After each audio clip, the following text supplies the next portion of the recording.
إن الحمد لله نحمده ونستعينه ونستغفره ونؤمن به ونتوكل عليه ونعوذ بالله من شرور أنفسنا ومن سيئات أعمالنا من يهده الله فلا مضل له ومن يضلله فلا هادي له ونشهد أن لا إله إلا الله وحده لا شريك له ونشهد أن سيدنا وسندنا وطبيبنا وطبيب قلوبنا ونور عيوننا ونور عرش الله محمدا عبده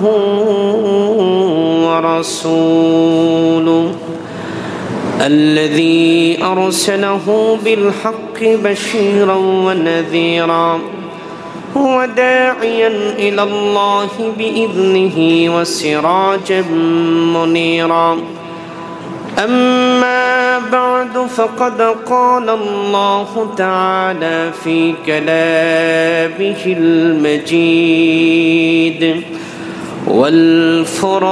والفرقانه الحميد أعوذ بالله من الشيطان الرجيم بسم الله الرحمن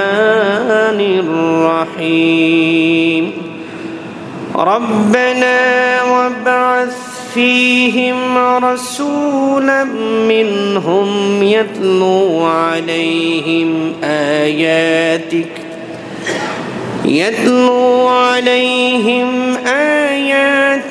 ويعلمهم الكتاب والحكمة ويزكيهم إنك أنت العزيز الحكيم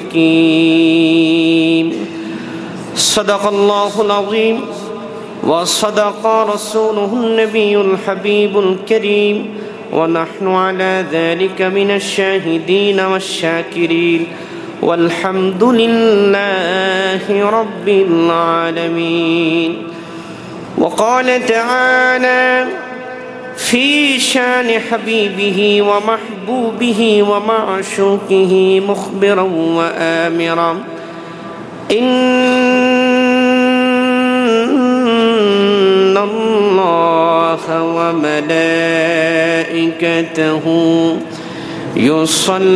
يصلون على النبي يا أيها الذين آمنوا صلوا عليه وسلموا تسليما اللهم صل على سيدنا مولانا محمد وعلى آل سيدنا مولانا محمد ধন্য ধন্য আমিনা বিবি ধন্য তোমার জিন্দেগি তোমার গর্ভে তশরীফ আনলেন রহমাতাল লিল আলামিন আল্লাহুম্মা সাল্লি আলা سيدنا مولانا محمد وعلى آل سيدنا مولانا محمد ধন্য ধন্য মদিনাবাসী ধন্য তোমাদের জিন্দেগি তোমাদের মাঝে ঘুমিয়ে আছেন রহমাতাল লিল আলামিন আল্লাহুম্মা সাল্লি আলা سيدنا مولانا محمد وعلى آل سيدنا مولانا محمد بلغ العلا بكماله كشف الدجى بجماله حسنت جميع خصاله صلوا عليه وآله মুআজ্জাজ মুহতারাম উপস্থিত ঐতিহ্যবাহী পদরদিয়া কেন্দ্র জামে মসজিদে পবিত্র সফরের চাঁদের চতুর্থ জুমায় সম্মানিত মুসলিম কারাম মুরব্বিন আযম যুবক ভাইয়েরা ছোট ছোট মাসুম বাচ্চারা পর্দার আড়ালে শ্রবণরত আমার পর্দানিশীল মা ও বোনেরা সকলকে জানাচ্ছি আন্তরিক মোবারক সবটুকুন শুকরিয়া কার জন্যে যে আল্লাহ জাল্লা জালালুহু ওয়া আম্মা নাওয়ালুহু আমাদেরকে পবিত্র সফর মাসের শেষ জুমায় এই বরকতপূর্ণ দিনে বরকতপূর্ণ আয়োজনে বরকতপূর্ণ জায়গায় আল্লাহ পাক আমাদেরকে বাছাই করেছেন, যাচাই করে নির্বাচন করে আল্লাহর ঘর মসজিদে আসার অবসর তৌফিক দান করলেন। চলুন সেই মহিয়ান গরিয়ান সর্বশক্তিমান আল্লাহ সুবহানাহু ওয়া তাআলার দরবারে আমাদের হৃদয়ের সবটুকু আবেগ অনুভূতিগুলোকে উজাড় করে হৃদয়ের সবটুকু প্রাচীরকে উন্মোচন করে সমবেত কণ্ঠে পড়ছি আলহামদুলিল্লাহ। লাখ কোটি তার চেয়ে অনেক অনেক বেশি দরুদ ও সালাম আকায়ে নামদার তাজদার মদিনা হুজুরপুর নূর হযরত মুহাম্মদুর রাসূলুল্লাহ সাল্লাল্লাহু আলাইহি ওয়াসাল্লামের উপর। প্রিয় সুধী, আমি আজকে আপনাদের খিদমতে পবিত্র কোরআনুল কারীমের 2 নম্বর সূরা সূরা আল বাকারার 129তম আয়াতটি তেলাওয়াত করেছি। এই আয়াতটিকে আবর্তন করে একটি বিষয়কে নিয়ে আমরা কথা শুনব। আর দেরি নয়, সকলে আমার সাথে পড়ুন আউযু বিল্লাহি মিনাশ শাইতানির রাজীম বিসমিল্লাহির রাহমানির রহিম ربنا وابعث فيهم رسولا منهم يتلو عليهم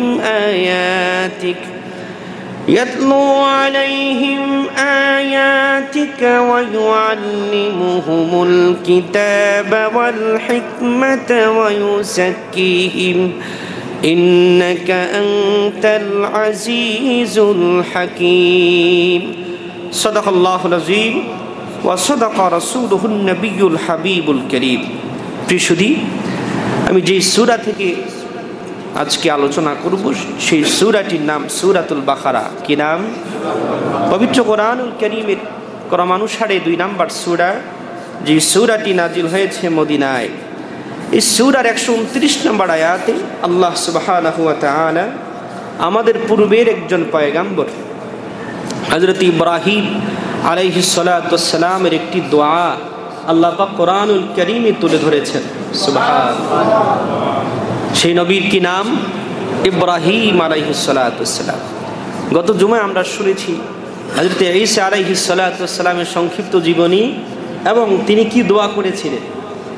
আজকে আমার আলোচ্য বিষয় হলো আল্লাহর নবী সাল্লাল্লাহু আলাইহি ওয়াসাল্লাম আরব মক্কাতুল মুকাররমায় কেন আগমন করলেন, কেন জন্মগ্রহণ করলেন।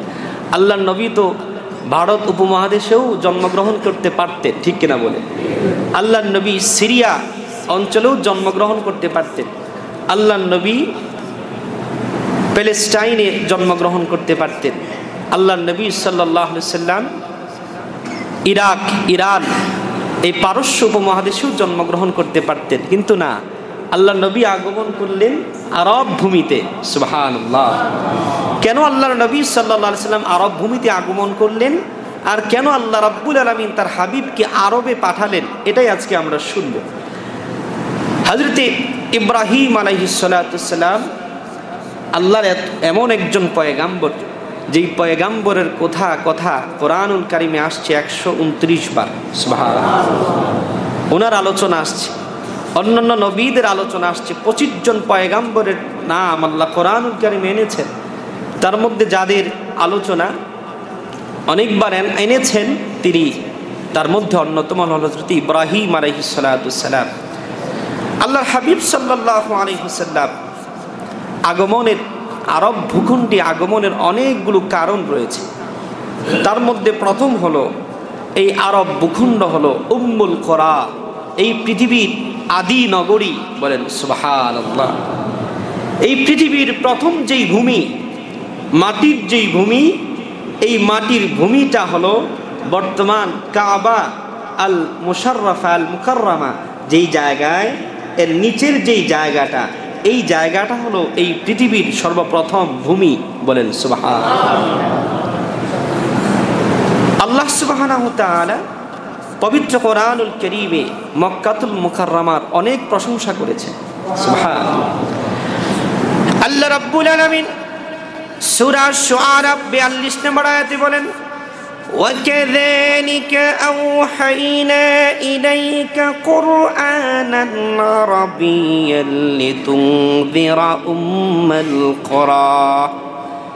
হাবিব, এমনই ভাবে আমি আপনার প্রতি আরবি ভাষায় এই কোরআনুল কারীমকে নাজিল করেছি, যেন আপনি এই কোরআনুল কারীমের মাধ্যমে উম্মুল কোরা, এই পৃথিবীর আদি নগরী, ওয়ামান হাওলাহা, এবং তার চতুর্পাশে যেন আপনি এই কোরআনের মাধ্যমে আরবি ভাষায় মানুষকে সতর্ক করতে পারেন। সুবহানাল্লাহ। আল্লাহ পাক আরব ভূখণ্ডকে কোরআনুল কারীম একটা নাম দিয়েছেন উম্মুল কোরা। কি নাম? উম্মুন মানে মা। উম্মুন মানে কি? মায়ের আরবি শব্দ হলো উম্মুন, মা। আল কোরা হলো জনপদ। উম্মুল কোরা অর্থ হলো পৃথিবীর আদি নগরী, পৃথিবীর জনপদের যেই মা, সেই জায়গাটা হলো পবিত্র কাবা। বলেন সুবহানাল্লাহ। আল্লাহর হাবিব সাল্লাল্লাহু আলাইহি ওয়াসাল্লাম সকল নবীদের নবী, সৃষ্টি জগতের নবী, দুনো আলমের নবী। আল্লাহ পাক যতগুলো আলমের রব, আল্লাহ তার হাবিবকে প্রেরণ করেছেন সকল আলমের জন্য রহমত। সুবহানাল্লাহ। যেহেতু আল্লাহ রাব্বুল আলামিন তার হাবিবকে সকল নবীদের শ্রেষ্ঠ করেছেন, সমস্ত সৃষ্টি জগতের যিনি আদি, তিনি কে? আপনার নবী, আমার নবী মুহাম্মদুর রাসূলুল্লাহ সাল্লাল্লাহু আলাইহি ওয়াসাল্লাম। সেই জনপদটাও উম্মুল কোরা, সমস্ত জনপদের মা। আর আপনার নবী, আমার নবী মুহাম্মদুর রাসূলুল্লাহ হলেন সকল সৃষ্টি জগতের মূল। বলেন সুবহানাল্লাহ। এজন্য আল্লাহ তার হাবিবকে কোথায় প্রেরণ করেছেন? উম্মুল কোরা, পৃথিবীর আদি নগরী, পবিত্র কাবাতুল মুশাররাফার মক্কাতুল মুকাররমায়। বলেন সুবহানাল্লাহ।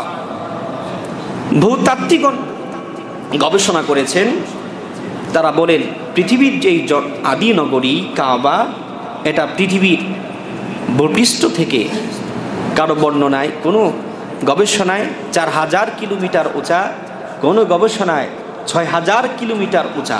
সুবহানাল্লাহ। সমগ্র পৃথিবী থেকে এই জায়গাটা এত উঁচা।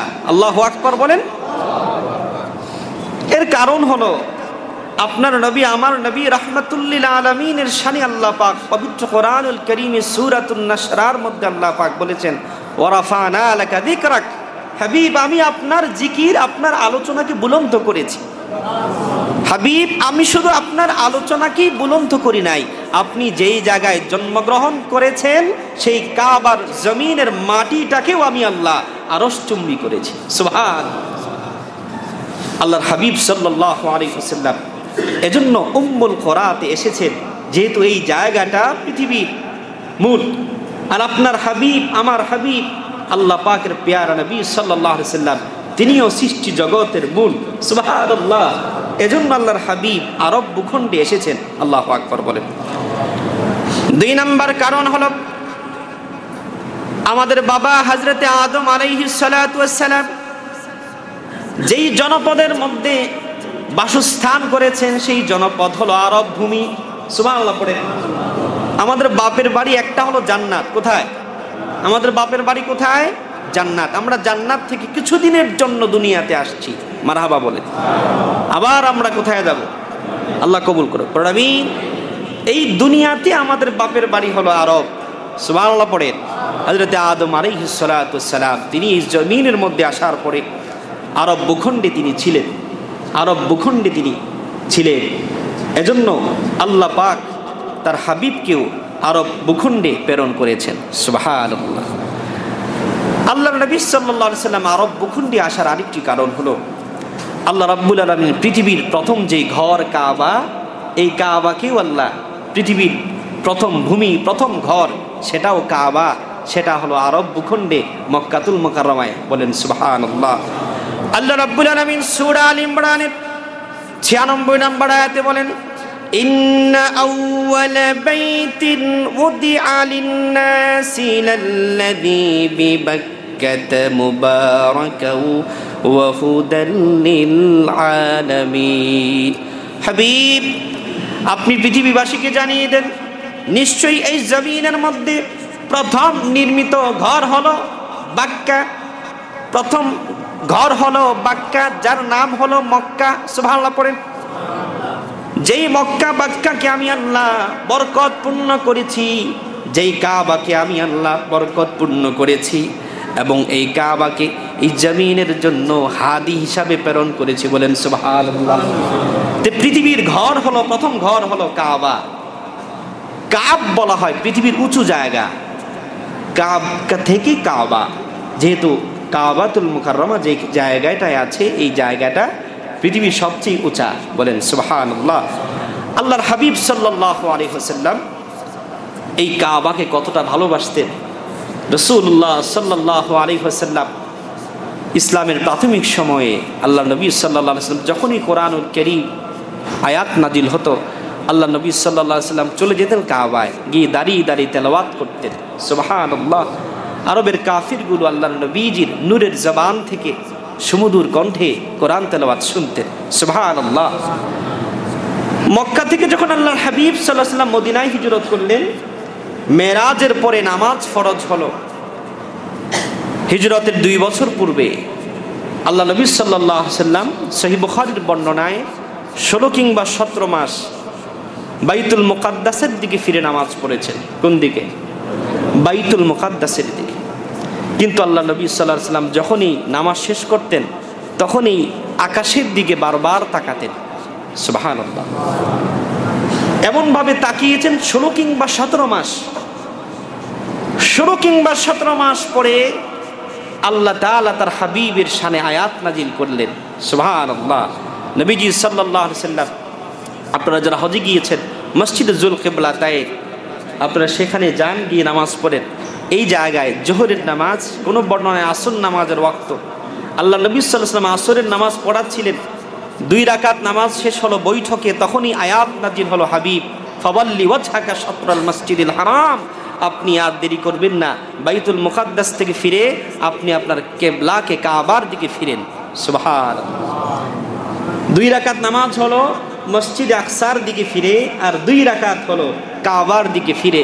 এজন্য এই মসজিদের নাম হয়ে গেছে মসজিদু যুল কিবলাতাইন, 2 কিবলার মসজিদ। সুবহানাল্লাহ। আল্লাহর হাবিব সাল্লাল্লাহু আলাইহি ওয়াসাল্লাম এই কাবাকে ভালোবাসতেন। এই কাবাকে নির্মাণ করেছেন প্রথমে আল্লাহর ফেরেশতাগণ, তারপরে দ্বিতীয়বার পুনঃ নির্মাণ করেছেন হযরত আদম সফিউল্লাহ। বলেন সুবহানাল্লাহ।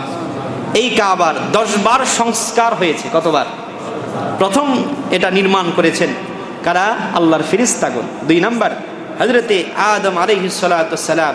3 নাম্বার নির্মাণ করেছেন পূর্ণ নির্মাণ হযরতে শীশ আলাইহিস সালাতু ওয়াস সালাম। তারপরে পূর্ণ নির্মাণ করেছেন হযরত ইব্রাহিম আলাইহিস সালাতু ওয়াস সালাম।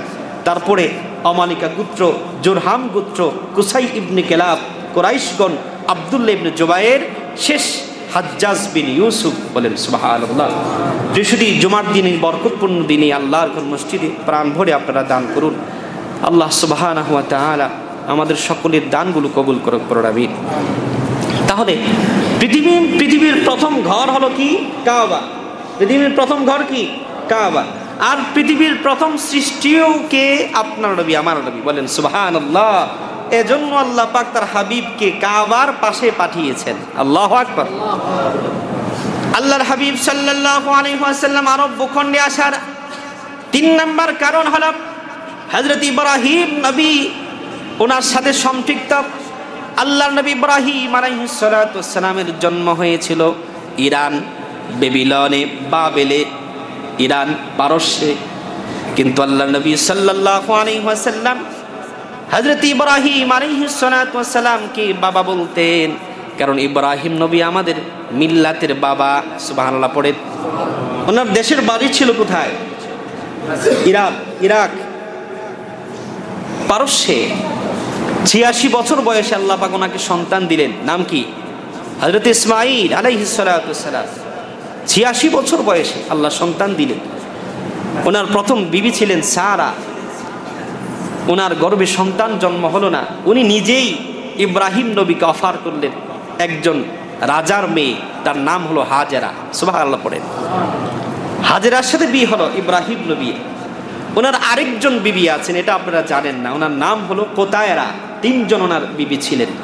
২ নাম্বার বিবি যিনি হযরত হাজেরা, ওনার গর্ভে আল্লাহ পাক ৮৬ বছর বয়সে সন্তান পাঠালেন। নাম কি? ইসমাঈল আলাইহিস সালাতু ওয়াস সালাম। আল্লাহ রাব্বুল আলামিন ইসমাঈল আলাইহিস সালাতু ওয়াস সালাম জন্মগ্রহণ করার পরে ইব্রাহিম নবীকে পরীক্ষা করলেন। ইব্রাহিম, তুমি যাও, চলে যাও, আমি তোমাকে এই আরবের জন্য নির্বাচন করেছি। সুবহানাল্লাহ পড়েন। তিনি তো ওনার কোলের সন্তান হযরত ইসমাঈলকে নিয়ে, হাজেরাকে নিয়ে চলে আসলেন আরব ভূমিতে। আরব শব্দের অর্থ হলো পাতাবিহীন, যেখানে কোনো পাতা জন্মায় না, গাছপালা জন্মায় না, সেই ভূমিটাকে বলা হয় আরব। কি বলে? আরব।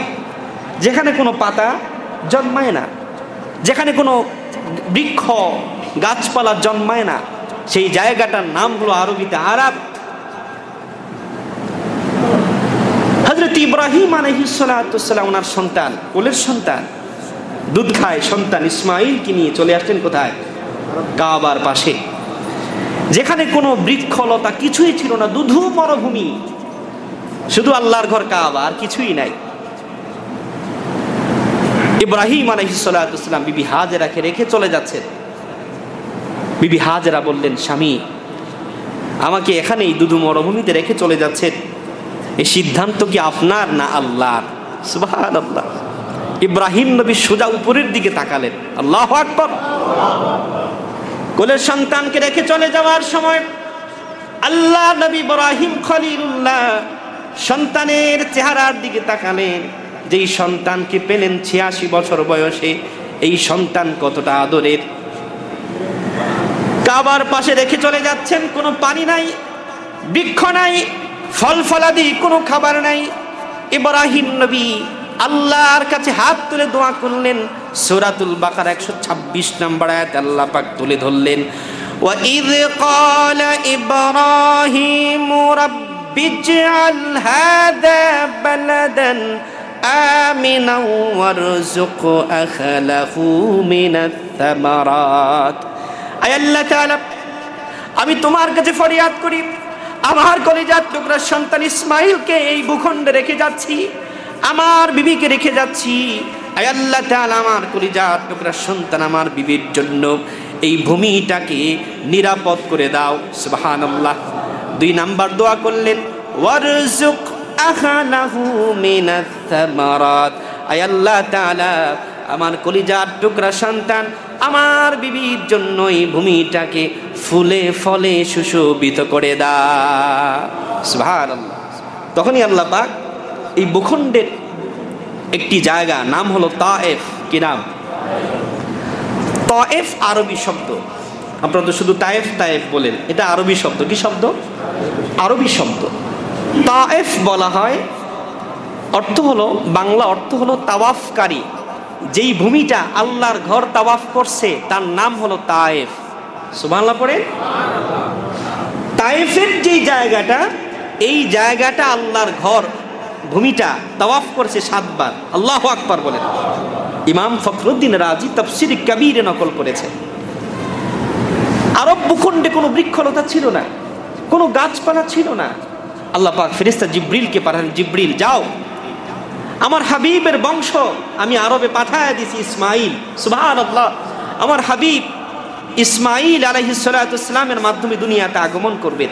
আমার হাবিব আগমন করবে এই ভূমিতে। এই ভূমিতে তো কোনো বৃক্ষ নাই, দুদু মরুভূমি, তুমি যাও এই জায়গাটার তায়েফের যে অংশের মাটিটাকে উঠাও। হযরত জিবরিল আমিন তায়েফের মাটিটাকে যতটুকু জায়গা সবটাকে উপরে তুললেন। সুবহানাল্লাহ পড়েন। পুরো মাটিটাকে আল্লাহ জিবরিল সমুদ্রে ফেলে দিলেন।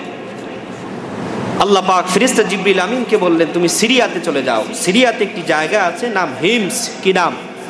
এটা বর্তমানেও আছে। হিমসের মাটিটাকে নাও। তাফসীরের কিতাবে আসছে, যেই মাটিটাকে তিনি তুললেন, এটা এমন একটা মাটি, এমন একটা বৃক্ষ সম্বলিত মাটি, যেখানে লাইসা ফিহা হাইয়াতুন ওয়ালা আকরাব, যেখানে কোনো সাপ বিচ্ছু জন্মায় না, মানে সুন্দর একটা পবিত্র, যেখানে শুধু বৃক্ষ আর বৃক্ষ, ওই রকম মাটি একটা তুললেন। সুবহানাল্লাহ। আল্লাহ রাব্বুল আলামিন জিবরিল আমিনকে বললেন, জিবরিল এই ফিলিস্তিনের মাটিটাকে উঠাও আর আমার ঘর কাবাকে 7 বার প্রদক্ষিণ করাও। আওয়াজ করে বলেন না সুবহানাল্লাহ। এই ফিলিস্তিনের মাটিটাকে আল্লাহর ফেরেশতা জিবরিল 7 বার তাওয়াফ করে ওই তায়েফের খালি জায়গাটার মধ্যে রেখে দিলেন। তারপরে আল্লাহ রাব্বুল আলামিন ওই ভূমিটার নাম দিলেন তায়েফ, আমার ঘর, আমি আল্লাহর ঘর তাওয়াফকারী। সুবহানাল্লাহ। ইব্রাহিম আলাইহিস সালাতু সালাম ওনার সন্তানের নিরাপত্তার জন্য আর ওনার সন্তানের মাধ্যমে আল্লাহ কাকে পাঠিয়েছেন? আমাদের নবীকে পাঠিয়েছেন। ইব্রাহিম নবীর ওনার প্রথম সন্তান হযরত ইসমাঈল আলাইহিস সালাতু সালাম, ওনার পরবর্তীতে ওনার প্রথম বিবি সারার ঘরেও জন্মগ্রহণ করেছেন হযরত ইসহাক আলাইহিস সালাতু সালাম। মারহাবা বলেন। ওনার মাধ্যমে বানু ইসরাঈল যারা ফিলিস্তিনে শাসন করেছেন, ওনারা ওইখানে ছিলেন। ওনার আরেক ছেলে ইসমাঈল আলাইহিস সালাতু সালাম, ওনার মাধ্যমে আল্লাহ পাক ওনার বংশে আর কোনো নবী প্রেরণ করেন নাই। সামনেই আজকে আয়াতের আলোচ্য বিষয়, আপনারা সেটা বুঝবেন কেন প্রেরণ করেন নাই। আল্লাহ নবী ইব্রাহিম আলাইহিস সালাতু সালাম তার সন্তান ইসমাঈলকে রেখে গেলেন এই আরব ভূখণ্ডে, যেখানে কোনো মানুষ ছিল না, পাতা ছিল না, গাছপালা ছিল না। আল্লাহ রাব্বুল আলামিন ইসমাঈল আলাইহিস সালাতু সালামের পায়ের আঘাতে জমজম সৃষ্টি করলেন। সুবহানাল্লাহ। যে জমজমের পানিটা সরাসরি আল্লাহর জান্নাত থেকে এসেছে। আল্লাহু আকবার। জমজম সৃষ্টি হলো ইসমাঈল আলাইহিস সালাতু সালামের পায়ের আঘাতে। তারপরে সেখানে বৃক্ষ জন্মালো, তারপরে এখানে জনপদ গড়ে উঠলো। সুবহানাল্লাহ পড়ে। ইব্রাহিম আলাইহিস সালাতু সালাম 13 বছর পরে আবার আসছেন সন্তানের কাছে। কত বছর পরে? 13 বছর পরে। 13 বছর পরে সন্তান আসার পরে সন্তানের প্রতি মায়া কম না বেশি? 13 বছরের সন্তান দেখবেন বাবা ডাকে, বাবার সাথে দৌড়ায়, বাবার হাত ধরে, এমন আদরের সন্তান। তখনই আল্লাহ বললেন, ইব্রাহিম আদরের সন্তান ঠিক আছে, এবার তাকে কি করো? জবাই করো। ইব্রাহিম নবী তাও করলেন। জবাই তো হয় নাই, কারণ হবে না, কারণ আল্লাহর হাবিবের নূর মুবারক ইসমাঈল আলাইহিস সালাতু সালামের কপাল মুবারকের মধ্যে ছিল। সুবহানাল্লাহ। ইসমাঈলের মাধ্যমে আল্লাহর হাবিবকে আল্লাহ ওনার বংশে দুনিয়াতে প্রেরণ করবেন। উনি তো জবাই হয়ে গেলে সব শেষ, ঠিক কিনা বলে? উনি জবাই হয় না। ইবনে কাসির লিখেছেন, ইসমাঈল আলাইহিস সালাতু সালাম জবাই কিভাবে হবে? এটা তো জাস্ট একটা পরীক্ষা। মারহাবা বলে। পরীক্ষা শেষ হয়ে গেল, বাবা ছেলে দুজনেই পরীক্ষা উত্তীর্ণ হলেন। উত্তীর্ণ হওয়ার পরে ইব্রাহিম নবী ওনার ছেলে ইসমাঈল আলাইহিস সালাতু ওয়াসসালামকে নিয়ে কাবাকে পুনর্নির্মাণ করলেন। আবার তিনি সংস্কার করলেন। পূর্ণ নির্মাণ করার পরে ইব্রাহিম আলাইহিস সালাতু ওয়াসসালাম এবং ওনার ছেলে ইসমাঈল আলাইহিস সালাতু ওয়াসসালাম দুইজন আল্লাহর কাছে হাত তুলে দোয়া করলেন। মারহাবা বলে। আমরাও নতুন কোনো ভালো কাজ করলেই দোয়ার আয়োজন আছে না নাই? হুজুরকে নিয়ে দোয়ার আয়োজন করি। একটা কাজ যখন শেষ করি তখনও কি করি? দোয়া করি। বাংলাদেশে দোয়া উঠে যাচ্ছে শুধু, ঠিক কিনা বলেন? দেখুন কোরআনুল কারীমের সূরা বাকারা 129 নম্বর আয়াত। ওনারা দুইজন আল্লাহর ঘর কাবাকে সংস্কার করার পরে আল্লাহর কাছে দোয়া করলেন। আর যেই দোয়াটা করলেন, একটা স্পেশাল দোয়া করলেন। এই দোয়া কোন নবীর দোয়া হয় নাই, ওনার কবুল হয়ে গেছে। সুবহানাল্লাহ। এই দোয়াটাই হলো আজকে আমি যেই আয়াতটি তেলাওয়াত করেছি, সূরা বাকারা 129 নম্বর আয়াত।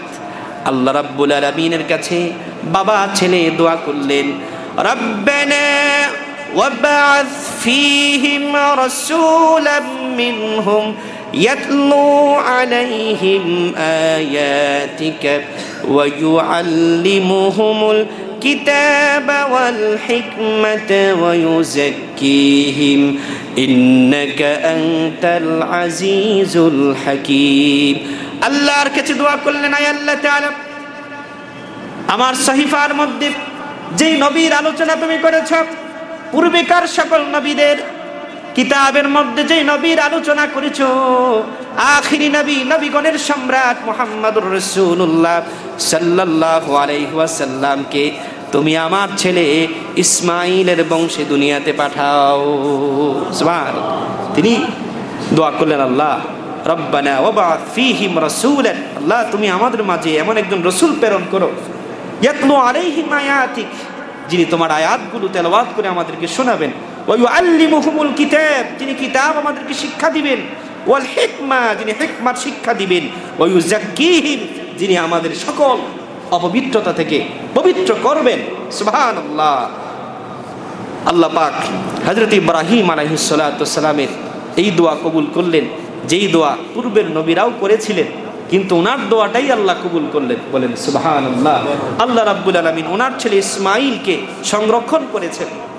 ওনার ছেলে ইসহাক আলাইহিস সালাতু ওয়াস সালামের ওনার বংশে আল্লাহ অনেক পয়গাম্বর দুনিয়াতে পাঠাইছেন, কিন্তু ইসমাঈল আলাইহিস সালাতু ওয়াস সালাম এমন একজন নবী, ওনার বংশে আল্লাহ আর কোন নবীকে পাঠান নাই, একজনকেই প্রেরণ করেছেন, তিনি আপনার নবী, আমার নবী মুহাম্মদুর রাসূলুল্লাহ সাল্লাল্লাহু আলাইহি ওয়াসাল্লাম। প্রিয় সুধী, এজন্য আল্লাহ নবী সাল্লাল্লাহু আলাইহি ওয়াসাল্লাম সাহাবায়ে কেরামকে বলতেন, সাহাবীরা জানো, আনা দাওয়াতু আবি ইব্রাহিম, আমি হলাম আমার বাবা ইব্রাহিম নবীর দোয়া। সুবহানাল্লাহ।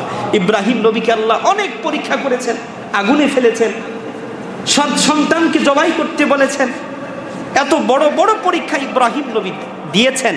সব পরীক্ষার পরে আল্লাহর কাছে কোনো পুরস্কার চান নাই, একটা জিনিস চাইছেন তিনি চাইছেন যে এই পুরস্কার পৃথিবীর শ্রেষ্ঠ পুরস্কার। সুবহানাল্লাহ।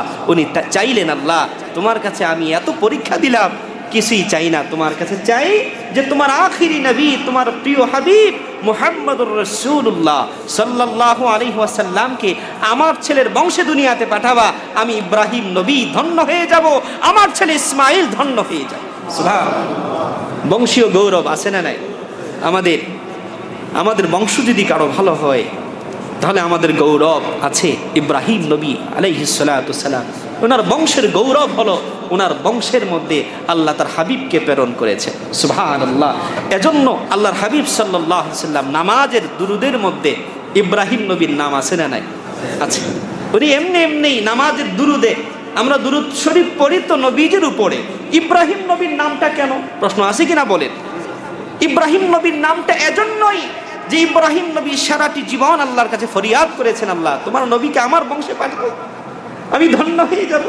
এজন্য ইব্রাহিম আলাইহিস সালাতু ওয়াস সালাম আমাদের জবানের মধ্যে, নামাজের মধ্যে চলে আসেন। আল্লাহু আকবার বলেন। তাহলে ইব্রাহিম আলাইহিস সালাতু ওয়াস সালামের দোয়াল ফসল ছিলেন আল্লাহ নবী সাল্লাল্লাহু আলাইহি ওয়াসাল্লাম, তিনি আগমন করেছেন এজন্যই এই কাবায়, মক্কাতুল মুকাররমায়। বলেন মারহাবা। 4 নাম্বার কারণ হলো, সমস্ত নবীদের হিজরতের জায়গা হলো আল্লাহর ঘর কাবা। আল্লাহ নবী যেই জায়গায় জন্মগ্রহণ করেছেন, সুবহানাল্লাহ পড়েন। আল ফিকহুল আকবার, আমাদের মাযহাবের ইমাম আযম আবু হানিফা রাহমাতুল্লাহ আলাইহি, ওনার একটি প্রসিদ্ধ হাদিসের কিতাব কিতাবুল আসার। এই কিতাবুল আসার হলো পৃথিবীর মধ্যে সর্বপ্রথম হাদিসের কিতাব। মারহাবা বলেন। এই কিতাবুল আসারের 120 নম্বর হাদিসের মধ্যে ইমাম আযম আবু হানিফা রাহমাতুল্লাহ আলাইহি হাদিস সংকলন করেছেন। قال محمد قال أخبرنا أبو حنيفة قال حدثنا سالم الأفطس قال ما من نبي إلا يهرب من قومه إلى الكعبة يعبد ربها فإن حولها لقبر 300 نبي. سبحان الله. ইমাম আযম আবু হানিফা রাহমাতুল্লাহ আলাইহি হাদিস সংকলন করেন, তিনি বলেন প্রত্যেক জাতি তাদের নবীদের সাথে বেয়াদবি করত, নাউজুবিল্লাহ বলেন, তাদের নবীদের উপরে অত্যাচার করত। যখনই নবীরা জাতির পক্ষ থেকে অত্যাচারিত হতেন, তখনই তারা তাদের জাতি সম্প্রদায় ছেড়ে দিয়ে আল্লাহর ঘর কাবায় হিজরত করতেন। সুবহানাল্লাহ। ইমাম আযম আবু হানিফা লিখেন, তারা আল্লাহর ঘরে চলে আসতেন, আল্লাহর ঘরে ইবাদত করতেন। তিনি বলেন ফাইন হাউলাহা লিকবরি সালাসা মিআতা নবী, আল্লাহর ঘরের চতুর্পাশে এই মাতাফ যেখানে আপনারা তাওয়াফ করেন এর চতুর্পাশে একজন নয়, দুইজন নয়, 300 নবীর কবর রয়েছে। আরো জোরে বলেন সুবহানাল্লাহ। কত নবীর কবর? 300 নবীর কবর। এবং তিনি হাদিসের শেষের অংশে তিনি বলেন কবরু হুদ ওয়া সালেহ ওয়া শুআইব ফিল মসজিদিল হারাম, হযরত হুদ আলাইহিস সালাতু সালামের কবর, হযরত সালেহ আলাইহিস সালাতু সালামের কবর, হযরত শুআইব আলাইহিস সালাতু সালামের কবর রয়েছে মসজিদুল হারামের মধ্যে। সুবহানাল্লাহ। হযরত ইসমাঈল আলাইহিস সালাতু সালামের কবর কোথায়? আপনার হাজরে আসওয়াদ যেই জায়গায় চুমা দেন এই জায়গা ঠিক নিচে হযরত ইসমাঈল নবী ঘুমায় আছে। সুবহানাল্লাহ। প্রিয়সুধী, সমস্ত নবীগণ হিজরত করতেন তাদের জাতির পক্ষ থেকে অত্যাচারিত হয়ে আল্লাহর ঘর কাবায়। সমস্ত নবীদের মূল কেন্দ্র ছিল আল্লাহর ঘর কাবা, এজন্য আল্লাহর হাবিবকে আল্লাহ কাবাতে পাঠালেন। সুবহানাল্লাহ। 5 নাম্বার হলো আল্লাহ নবী সাল্লাল্লাহু আলাইহি ওয়াসাল্লাম আরব ভূখণ্ডে কেন জন্মগ্রহণ করলেন? আরব ভূখণ্ড হলো পৃথিবীর রাজধানী। পৃথিবীর কি রাজধানী? আরব ভূখণ্ড। তার 3 পাশে সাগর, এক পাশ হলো মরুভূমি। পৃথিবীর যত অত্যাচারী বাদশা ছিল অনেক ভূখণ্ড দখল করে, কিন্তু আরব দখল করার মতো সাহস কেউ করে নাই। সুবহানাল্লাহ পড়ে। কারণ এই ভূখণ্ডে আল্লাহর হাবিব আগমন করবেন। আরব হলো সমস্ত পৃথিবীর রাজধানী, আর আমাদের নবী হলো ঈমানের রাজধানী। বলেন সুবহানাল্লাহ। সমস্ত ঈমানের রাজধানী হলেন আল্লাহর হাবিব সাল্লাল্লাহু আলাইহি সাল্লাম। অন্যান্য নবীগণ ছিলেন আঞ্চলিক নবী। আল্লাহ ইব্রাহিম নবীকে প্রেরণ করেছেন একটি অঞ্চলের জন্য, পারস্যের জন্য তিনি নবী ছিলেন। হযরত নূহ আলাইহিস সালাতু সালাম কওমে নূহের জন্য নবী ছিলেন, আঞ্চলিক নবী, একটি অঞ্চলের দায়িত্ব। হযরত লূত আলাইহিস সালাতু সালাম একটি অঞ্চলের নবী ছিলেন। হযরত হুদ আলাইহিস সালাতু সালামকে আল্লাহ আদ জাতির জন্য নির্বাচন করেছেন। হযরত সালেহ আলাইহিস সালাতু সালামকে আল্লাহ সামুদ জাতির জন্য নির্বাচন করেছেন। হযরত শুআইব আলাইহিস সালাতু সালামকে আল্লাহ মাদায়ানবাসীর জন্য নির্বাচন করেছেন। হযরত মূসা এবং ঈসা নবীকে আল্লাহ বানু ইসরাইলের জন্য নির্বাচন করেছেন। কিন্তু আপনার নবী, আমার নবী, সকল নবীদের নবী, সমস্ত মাখলুকাতের নবী, আসমান জমিনের নবী, লৌহ কলমের নবী, সমস্ত নবীগণের সম্রাট, তিনাকে আল্লাহ কিসের জন্য নির্বাচন করেছেন? আল্লাহ পাক সূরা আরাফের 158 নম্বর আয়াতে বলেন কুল ইয়া আইয়ুহান নাসু ইন্নী রাসূলুল্লাহি ইলাইকুম জামিআ। হাবিব, আপনি ঘোষণা দেন পৃথিবীবাসীকে, আমি মুহাম্মদ সাল্লাল্লাহু আলাইহি ওয়াসাল্লাম কোনো জাতির জন্য না, কোনো অঞ্চলের জন্য না, আমি সকলের জন্য নবী। বলেন সুবহানাল্লাহ। যিনি সকলের জন্য নবী, তিনি যদি একটি অঞ্চলে প্রেরণ করেন তাহলে হবে না। তিনি এজন্যই আরবে প্রেরণ করলেন আল্লাহ পাক, কারণ আরব হলো পৃথিবীর রাজধানী। এই রাজধানী থেকে পুরো দেশ নিয়ন্ত্রণ করা কঠিন না সহজ? মারহাবা বলেন। এজন্য আল্লাহ পাক তার হাবিবকে আরব ভূখণ্ডে প্রেরণ করলেন। প্রিয়সুধী, আল্লাহর হাবিব সাল্লাল্লাহু আলাইহি ওয়াসাল্লামকে আল্লাহ পাক আরব ভূখণ্ডে প্রেরণ করার অন্যতম আরেকটি কারণ হলো পৃথিবীর শ্রেষ্ঠ ভাষা হলো আরবি। কি বলেন? আরবি ভাষা পৃথিবীর শ্রেষ্ঠ ভাষা। জান্নাতের ভাষাও কি আরবি। পৃথিবীর মধ্যে বর্তমানে ওআইসির জাতিসংঘের শ্রেষ্ঠ ভাষার মধ্যে 2 নম্বরে আছে আরবি। মারহাবা বলেন। পৃথিবীর প্রায় 120 কোটি মানুষ আরবি ভাষায় কথা বলে। মারহাবা বলেন। আমাদের কবরের ভাষাও কি হবে? আরবি। হুজুর আমরা বাঙালি বুঝবো কিভাবে? এটা অটোই আরবি হয়ে যাবে। সুবহানাল্লাহ। এটা আমরা যারা বাংলায় কথা বলি এটা সাময়িক সময়ের জন্য। আমাদের জেনুইন ভাষা কি বলেন? আরবি। কবরে যাওয়ার পরে মান রব্বুকা, হুজুর বুঝবো কিভাবে? এটা যে আমাকে প্রশ্ন করছে এটা বোঝা লাগবে না, এটা অটোই আপনি বুঝবেন যেটা আরবি। কারণ আমাদের মূল জেনেটিক ভাষা হলো কি বলেন? আরবি। আপনি মোবাইলের সেটিংস আপনি যদি নিজে বাংলা করতে পারবেন, সুযোগ আছে, কিন্তু এটা যদি রিস্টার্ট দেন কি হবে? আগের ভাষায় অটোই চলে যাবে। আমরা যখন কবরে যাব আমাদের ভাষাও হয়ে যাবে আরবি। এজন্য আরবির সাথে আমাদের সম্পর্ক হওয়া উচিত, কম না বেশি। আল্লাহ রাব্বুল আলামিন তার হাবিবের শানে বলেন, হাবিব আমার মুহাম্মদ সাল্লাল্লাহু আলাইহি ওয়াসাল্লাম إنا أنزلناه قرآنا عربيا لعلكم تعقلون। হাবিব আপনার উপরে আমি কোরআনকে নাজিল করেছি আরবি ভাষায়। কোন ভাষায়? যেন লাআল্লাকুম তাকিলুন, কারণ পৃথিবীর মধ্যে যে ভাষাগুলো সবচেয়ে সহজ তার মধ্যে আরবি ভাষা সবচেয়ে সহজ। মারহাবা বলে। যারা আমরা মাদ্রাসার ব্যাকগ্রাউন্ড, আমরা আরবি ভাষা অল্পতেই শিখতে পেরেছি। আপনারা যারা সূরা ফাতিহা মুখস্থ করেছেন, 10টি সূরা তো কমপক্ষে পারেন, এগুলো কি মাদ্রাসায় অনেকে গিয়ে শিখেছেন?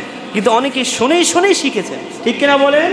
আয়াতুল কুরসি, সূরা হাসরের শেষের 3 আয়াত, এগুলো আমরা হুজুরদের জবান থেকে শুনেই শিখতে পেরেছি। কারণ পৃথিবীর সবচেয়ে সহজ ভাষা কি? আরবি। মারহাবা বলবেন না? যেহেতু পৃথিবীর শ্রেষ্ঠ ভাষা আরবি, সহজ ভাষাও আরবি, আর শ্রেষ্ঠ যিনি নবী হবেন তিনার ভাষাও আরবি, আর আরব ছিল, আরবি ভাষা ছিল আরব ভূখণ্ডে, এজন্য আল্লাহ তার হাবিবকে আরব ভূখণ্ডে পাঠিয়েছেন। সুবহানাল্লাহ। 7 নম্বর কারণ হলো, এই আরব ভূখণ্ড হলো বালাদুল আমিন, নিরাপত্তার নগরী। আল্লাহর হাবিব দুনিয়াতে আগমন করবেন, যদি নিরাপত্তা না থাকে তাহলে হয় না। এজন্য আল্লাহ রাব্বুল আলামিন তার হাবিবের জন্মের ভূমি সম্পর্কে বলেন, ওয়াত্তিনি ওয়াজ্জাইতুনি ওয়া তুরি সিনিন ওয়া হাযাল বালাদিল আমিন। আল্লাহ রাব্বুল আলামিন তার হাবিবের জন্মের এই শহরের কসম আল্লাহ কুরআনুল কারীমে সূরাতুত তিনে করেছেন। সুবহানাল্লাহ। সেই জায়গাটার নাম আল্লাহ দিলেন বালাদুল আমিন, নিরাপত্তার নগরী। মারহাবা বলেন। 8 নম্বর কারণ হলো, আল্লাহর হাবিব সাল্লাল্লাহু আলাইহি সাল্লাম দুনিয়াতে আগমন করেছেন। তৎকালীন সময়ে আইয়ামে জাহিলিয়া ছিল, মূর্তি পূজা, শিরক এর অভয়ারণ্য ছিল সমগ্র পৃথিবী।